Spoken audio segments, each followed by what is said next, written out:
Welcome back to New Day Northwest. Do you remember that very first day of school every year? You're nervous and excited, maybe you can't sleep, maybe a little nauseous, but still can't wait for the year to start. Every year, I feel like, and that's all normal. But we can help our kids set themselves up for success by doing a little work before the big day. And teen coach Shari Gazitt is back. Thank you for being here. I'm glad to be here. All right, I'm actually going to grab my pen for this discussion because I am taking notes actively.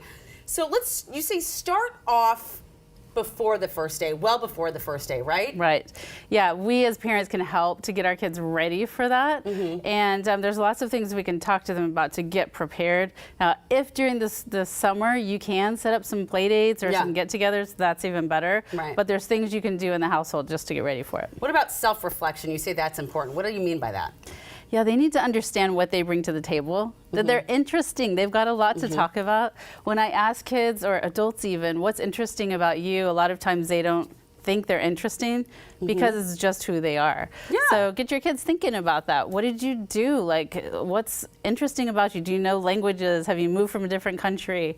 And that can even act as an icebreaker, right, for the first few days if you've got that info? Yeah, and I love for parents to have kids do this because what do teachers do on the first day of school? Tell me about yourself. A lot of times it's an icebreaker, and then you're like, oh my gosh, what do I say? What do I talk about? Okay. So this gives them some ideas. This is great. Let's talk those conversation topics. What questions can you ask your peers to start connecting? I mean, this is important to practice, right? Like kids, we don't, as a kid, you don't really know. You need us to help. So what kind of questions would you have your child help ask? Well, the first week of school and even like the first day is the easiest time to have a conversation, right? Everybody's going through the same stuff. Yeah. And you've had summer, so you can talk about what did you do this summer. You can talk about what classes do you have, what teachers do you have, what clubs are you interested in. There's so many questions that the kid's gonna ask that doesn't seem odd the first week of school and the first day of school. So that's the best time to start these conversations. That's actually a great point. Attraction strategies. This is something that we've been talking about, but it sounds a little bit strange. Will you explain what this means? Yes. So this is especially good for our shy kids. Okay. So some kids are like, I am not starting a conversation. What do I do? So you bring things that represent who you are and what you're interested in. Okay. It might be a Taylor Swift shirt if they went to the concert. Okay. If they didn't, they can still wear that shirt because it'll attract people who like Taylor Swift. Yeah. It might be a water bottle on your desk that has a sticker that says lacrosse, something you're into. It might be a book that you love, and that's just sitting on your desk. So other people who have same interests are going to be attracted to you and talk to you. That's a great idea. Having that out there, putting it out there, I love that. Yes. Mindset remembering. This is an interesting topic that you don't need permission to speak to others. Right. That you might make someone's day just by saying hi. Yes, it's so true. And I know I talk to a lot of kids and I'll say, who did you talk to today? And they'll say, nobody talked to me. And I'll ask them, did you talk to someone? And they'll say no.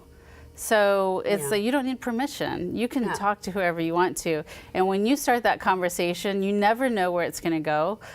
So just connect with people. What about some of the awkwardness that happens after you are you've got friends all year, you're close, you're tight, but then you don't see each other a whole lot over the summertime. Right. How do you reacquaint? You just ask about summer. Okay. What'd you do over the summer? And everybody did something. Even if it was sitting at home playing video games, it was something. Yeah. So. It's hard to say because I know that some kids don't want to talk about their summer because they don't want to seem like they're bragging. How do teens navigate? I was just talking to the two teens who were modeling in our show earlier, and they said that they didn't want to tell them that they were coming on the show today because they thought their friends would be mean to them. How do you navigate? How do you balance that as a teenager, and how do you instill in your kids not to care? Right. Yeah. I mean, people find it interesting what you're up to, and the people who are let's say the haters, take from Taylor Swift, right? Haters gonna hate. They're not your people, and it also depends on how you talk about it. If you're talking about it like I'm better than you because I went and did this, of course people are gonna kind of react to that. But if you're just matter-of-factly saying what you did, then you can just be confident and proud about that. Yeah. You mentioned icebreakers with teachers. Is there a way that teachers can help with that communication as the week starts?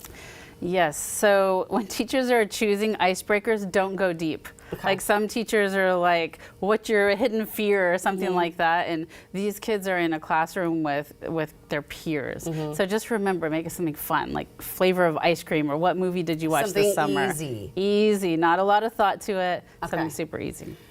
So another part of going back to school and high school and something that somebody worried about, cliques.